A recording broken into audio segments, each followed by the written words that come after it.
You know, the opposite of hate is not love. The opposite of hate is health. Because a healthy person is loving and a loving person is healthy. And in the history of the world, nobody healthy has ever hated. That's just how it works. It's, in fact, an indicator when people are not well or not healthy. So I remember like 25 years ago, a little 16-year-old gang member came in an older office, and he wanted to come into the program. And I said, well, you're going to have to work side by side with, and I mentioned the guy's a name of a gang that was enemy to his gang. And he said, oh, I hate those guys. I despise those guys with my whole heart and soul. And then I said, do me a favor, can you name one person from that neighborhood? And he couldn't. He couldn't name one person. That hate had nothing to do with the opposite of love. It's not about love, it's about health. So nobody walks through our doors here a bad person, and after 18 months of surrendering to the culture of being cherished here in this house, they leave good. No, everybody in this room is unshakably good.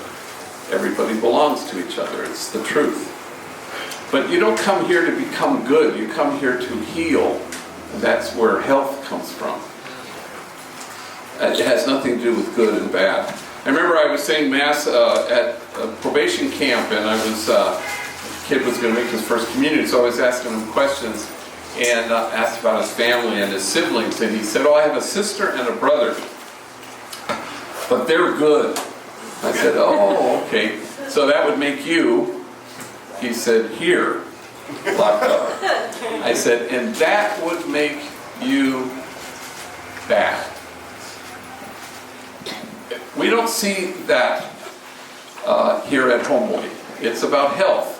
None of us are well until all of us are well. So we're all trying to walk each other home to health and wholeness and wellness, which is why the great Donna has wellness days, because we're all trying to get home and help each other to be healthy and well and whole. That's the whole point of it.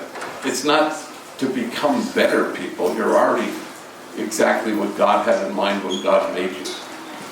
So, on Sunday night in New York City at Madison Square Garden, there was a rally for a presidential candidate. And I think it would be safe to say that it was filled with hate, racism, scapegoating, demonizing of immigrants and Puerto Ricans and people of color and women and LGBTQ. It was about hate. Nobody bad there. Everybody there belongs to us. But the opposite of hate is not love, it's health. How do we help each other become healthy and whole and well? Here we believe that we cherish each other into wholeness and to health, and that's what we commit to do. The great Reverend William Barber has gathered more than 1,000 religious leaders to endorse Kamala Harris, and I join him in that.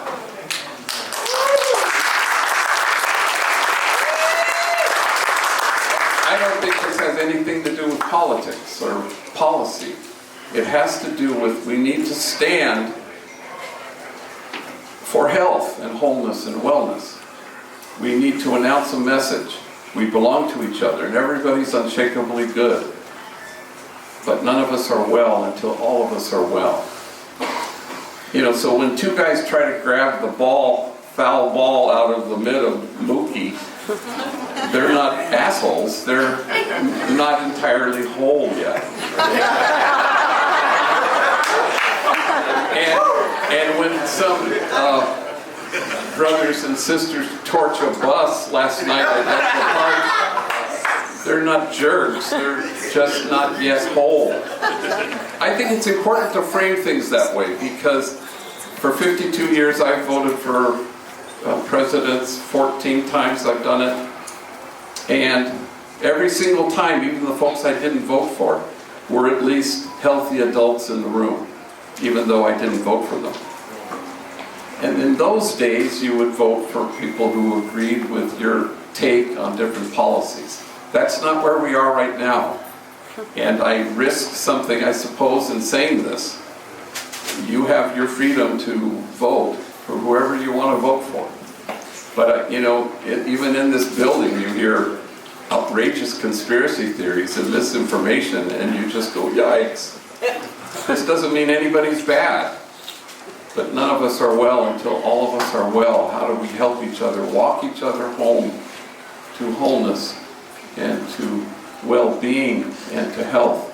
And that's what we commit to do for each other. I encourage you to vote, because in my 70 years of living, it's never been more consequential than this year. And in 5 days, this is really kind of an existential moment. So I invite you to exercise your civic duty in the flex voting that we'll have on Monday and then on Tuesday if you haven't yet voted. Because the opposite of hate is not love, it's health. And we are committed to each other's health.